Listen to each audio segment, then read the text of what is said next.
Hi everyone, it's Dawn. In today's video, I am going to talk to you about air dry clay and clay molds. I started using this a couple of months ago, and I thought that I would come on and share some tips with you. I started using it a couple months ago and I'm really enjoying it. I am by no means an expert on this at all. Like I said, I just started using it myself, but I have learned a couple of things that work for me along the way that I thought I would pass on to you. There are plenty of videos out there, people using the molds and the clay, and everyone's got a different way of doing things and what works for them. And there is no right or wrong. I just thought that I would come on here and share what is working for me. When I first started using it, I really couldn't find a video that really answered some of my questions. So I hope this helps. We're going to go over what you need. And like I said, there'll be some tips that I can share with you, maybe to make it a little bit easier. You can use these for embellishments, for decoupaging on bottles. That's what I've been doing lately, and I use the embellishments to decorate the bottles. You can use them on your shells. You can use them on anything that you're decoupaging as an added embellishment. So I think that once you get the hang of it, you'll really enjoy using them. Some people just can't get it, and it's just going to take practice. So let me go over what you're going to need and talk about some things. The first thing you're going to need is clay.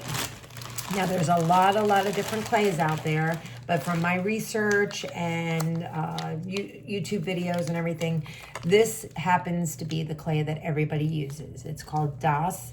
I got this at my local craft store. You can get it on Amazon. Apparently this clay, I have not tried any others out there, but apparently this clay has less cracking, and it's just easy. It's very pliable and it's easy to work with. So I just went with that. So this is the clay that is recommended, and it's an air dry clay. So once you open it, you know, you've got to do what you can to keep it closed, because after all, if it's open, it's going to dry out because it is air dry clay. So I kind of tape it down. Sometimes I wrap plastic wrap around it, and I stick it in a Ziploc bag. So you're going to need your clay.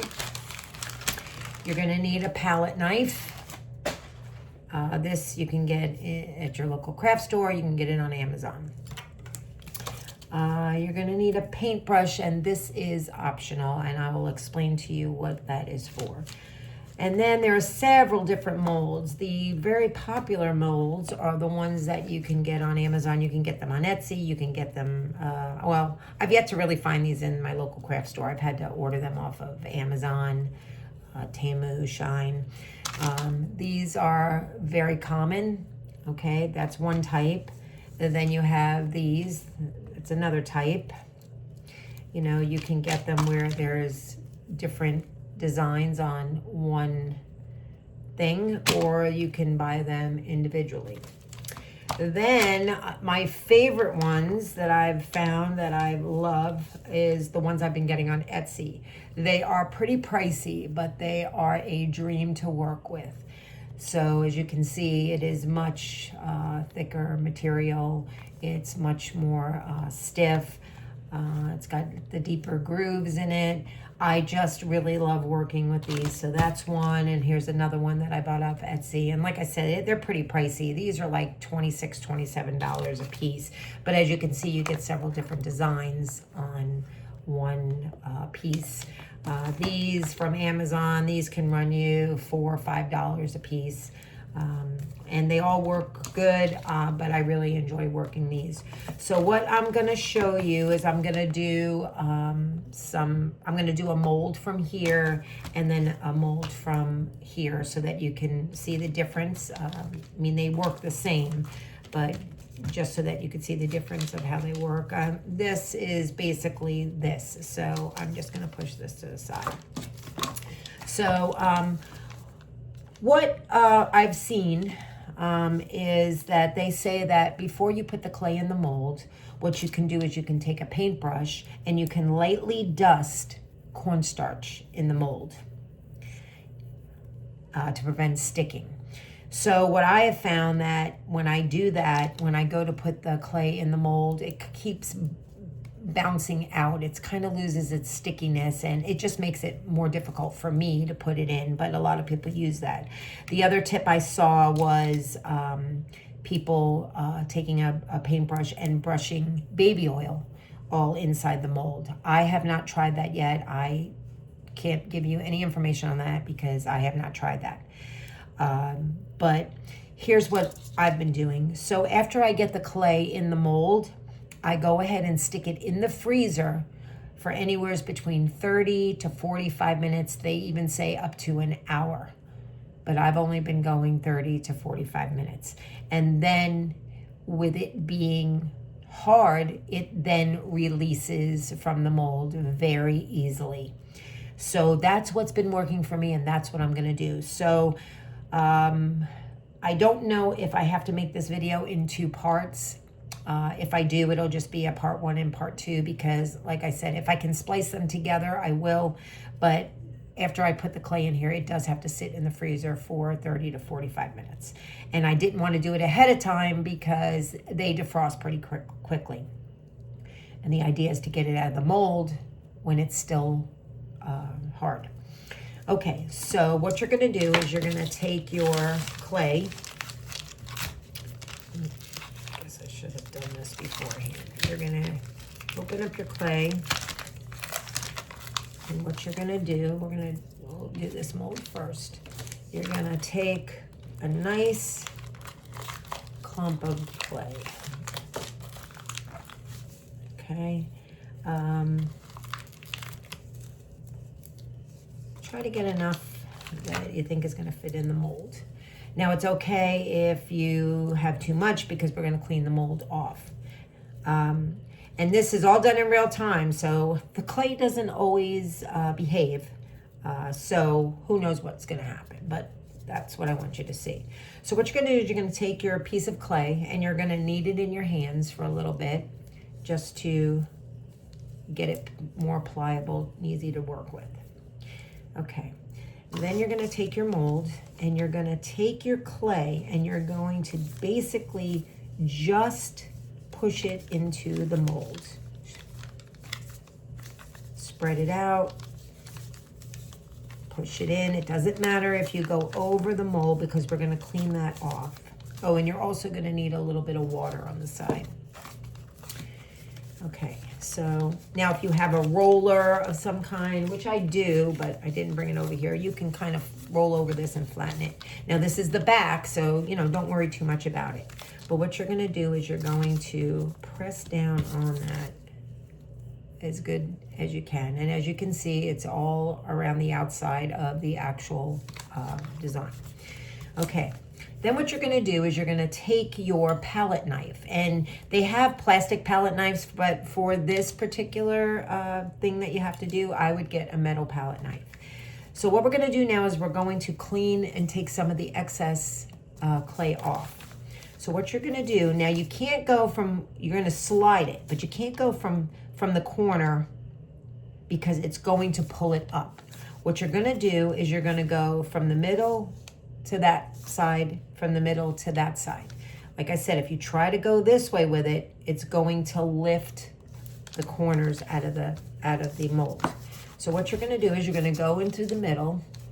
I usually try to bring this up closer, and you're going to put the palette knife, get it to where you can feel the mold, level it, pull it across, and pull off the excess. And then you're going to go to the middle and you're going to go right up against the mold, okay?